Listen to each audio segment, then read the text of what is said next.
আসসালামু আলাইকুম। আশা করি আপনারা সকলেই ভালো আছেন। যে যেখান থেকে আমার ভিডিওটি দেখছেন সকলকে জানাচ্ছি স্বাগতম। আজ আমি তৈরি করে দেখাবো পাকিস্তানের জনপ্রিয় আলু কান্ডি।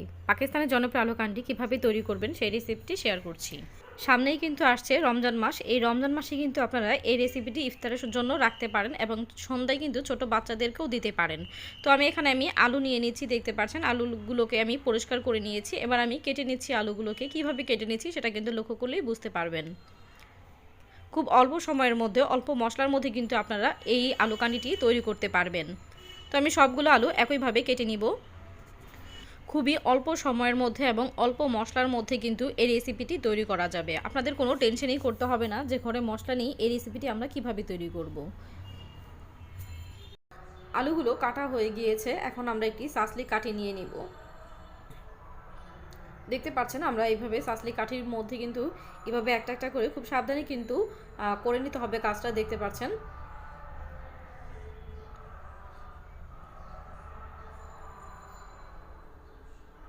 তো একটা একটা করে আলু আমরা এই সাসলি কাঠির মধ্যে গেঁথে নিচ্ছি।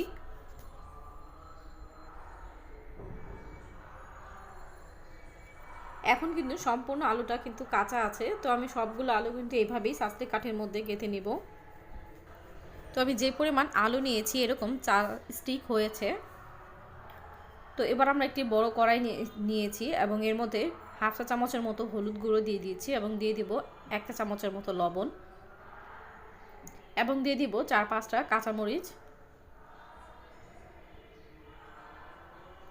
এবার একটু হালকা হাতে নেড়েচেড়ে লবণটাকে মিশিয়ে দিচ্ছি। পানিটা বলক আসা পর্যন্ত অপেক্ষা করছি। পানিটা যখন বলক চলে এসেছে তখন আমরা এর মধ্যে আলুর স্টিকগুলো দিয়ে দিচ্ছি।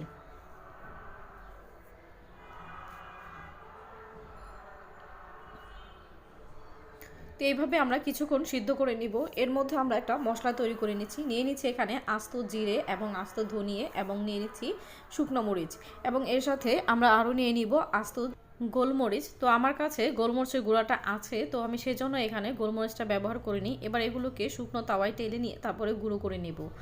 অন্যদিকে দেখতে পাচ্ছেন আলুগুলো কিন্তু সেদ্ধ হয়ে গিয়েছে। আলুগুলো কিন্তু আমি পুরোপুরিভাবে সেদ্ধ করে নিই, হাফ সিদ্ধ করে নিয়েছি। বেশি সেদ্ধ করলে কিন্তু আবার গলে যাবে, তো আমি হাফ সিদ্ধ করে নিয়েছি আলুগুলো, দেখতে পাচ্ছেন।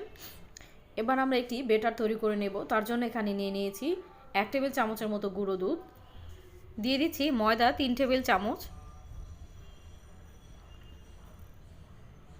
এবং দিয়ে দিচ্ছি কর্নফ্লাওয়ার 2 চা চামচ। এখন এর মধ্যে আমরা যে মশলাটা তৈরি করে রেখেছিলাম সেখান থেকে 1.5 চা চামচের মতো মশলা ব্যবহার করেছি। দিয়ে দিচ্ছি এখানে কালো গোলমরিচের গুঁড়ো হাফ চা চামচের মতো, দিয়ে দিব লবণ পরিমাণ মতো আর দিয়ে দিব ধনিয়া পাতা কুচি, দিয়ে দিব টমেটো সস। এখানে 1.5 টেবিল চামচের মতো টমেটো সস দিয়ে দিচ্ছি। এবার অল্প অল্প পানি দিয়ে একটি ঘন বেটার তৈরি করে নিব। বেটারটা কিন্তু খুব বেশি পাতলা করা যাবে না, একটু ঘন করে তৈরি করে নিতে হবে যেন আলুর গায়ে লেগে থাকে, গড়িয়ে পড়ে না যায়।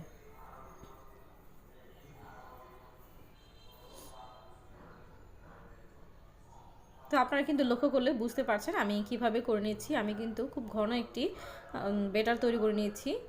এটা কিন্তু খুব বেশি একটা পাতলা না, একদম ঘন একটি বেটার তৈরি করে নিয়েছি।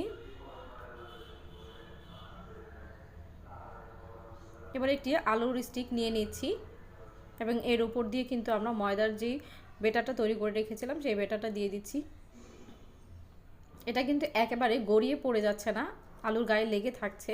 তো এইভাবেই কিন্তু বেটারটাকে খুব ভালো করে দিয়ে দিতে হবে।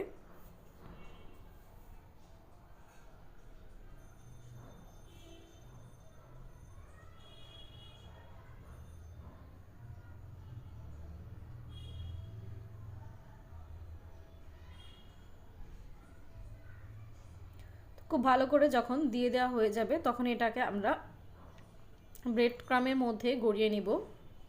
আপনারা চাইলে এখানে ব্রেড ক্রামের পরিবর্তে টোস্ট বিস্কিটের গুঁড়াও নিতে পারেন। তো খুব ভালো করে ব্রেড ক্রামের মধ্যে গড়িয়ে নিয়েছি এবং এক্সট্রা ব্রেড ক্রামগুলো কিন্তু ঝেড়ে ফেলে দিতে হবে। তো এবার আমরা একটা প্লেটে একটা সাইডে তুলে রাখছি। আমি আবারও একটি করে দেখাচ্ছি। প্রথমে একটি আলুর স্টিক আমরা ময়দার বেটারের মধ্যে খুব ভালো করে ডিপ করে নিব বা এইভাবে চামচের সাহায্যে দিয়ে দেব। আপনাদের যেভাবে সুবিধা সেভাবে তৈরি করে নেবেন।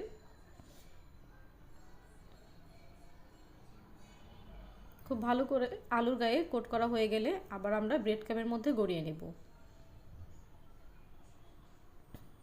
এটা বানানো যেমন সহজ, এটি খেতেও কিন্তু অনেক বেশি মজাদার। আপনারা এটি বাসায় তৈরি করে দিবেন বাচ্চাদেরকে, বাচ্চারা কিন্তু খুব মজা করে খাবে।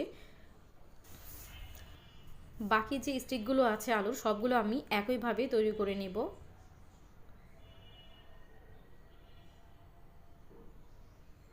তো সবগুলো স্টিক আমি তৈরি করে নিয়েছি। এবার আমরা এটাকে ডিপ ফ্রাই করে নিব। তো এখানে দেখতে পাচ্ছেন পরিমাণ মতো আমি তেল দিয়ে দিয়েছি এবং দিয়ে দিচ্ছি 1 চামচ বাটার। এখানে বাটারটা দিলে কিন্তু খুব সুন্দর একটি ফ্লেভার আসবে। বাটারটা মেল্ট হয়ে গেলে এর মধ্যে আমি আলুর স্টিকগুলো দিয়ে দিচ্ছি। আলুর স্টিকগুলো দিয়ে দেওয়া হয়ে গেলে চুলার আঁচটা কিন্তু কমিয়ে দিতে হবে, না হলে উপরে কালারটা চলে আসবে খুব দ্রুত এবং ভিতরে যে ময়দার কোটিংটা আছে সেটা কিন্তু কাঁচা থাকবে। তো এই পর্যায়ে চুলার আঁচটাকে কমিয়ে দিতে হবে। মাঝারি আঁচে রেখে আলুর স্টিকগুলোকে ভেজে নিতে হবে। তো একটা পাশ যখন হয়ে যাবে তখন আমি উল্টে দিচ্ছি। উল্টে পাল্টে চারদিকটা সমান করে কিন্তু ভেজে নিতে হবে।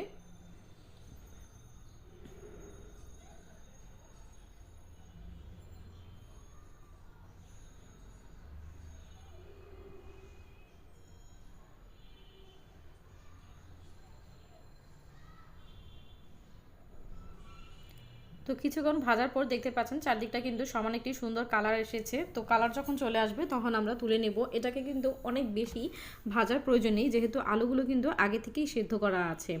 তো তেল ছেঁকে আমি সবগুলো ভালো করে ভেজে নিয়েছি। দেখতে পাচ্ছেন এটি দেখতে কিন্তু খুবই ইয়াম্মি লাগছে, খুবই সুন্দর লাগছে এবং এটি খেতেও কিন্তু দুর্দান্ত মজাদার। আমি একটি আপনাদেরকে শব্দ শুনে দেখাচ্ছি। শব্দটা শুনেই কিন্তু বুঝতে পারছেন এটা যে কতটা ক্রিস্পি হয়েছে এবং এটি খেতেও কিন্তু অনেক বেশি মজাদার। বাচ্চাদেরকে টমেটো সস দিয়ে খেতে দিবেন, দেখবেন ওরা পাগল হয়ে এটা খাবে, অনেক বেশি পছন্দ করবে। তো আশা করছি আমার আজকের ভিডিওটি আপনাদের কাছে ভালো লেগেছে। ভিডিওটি ভালো লাগলে অবশ্যই লাইক কমেন্ট শেয়ার করে দিবেন এবং আমার চ্যানেলে যদি নতুন হয়ে থাকেন অবশ্যই চ্যানেলটিকে সাবস্ক্রাইব করে বেল আইকনটি বাজিয়ে দিবেন। আজ এখানে বিদায় নিচ্ছি। আল্লাহ হাফেজ।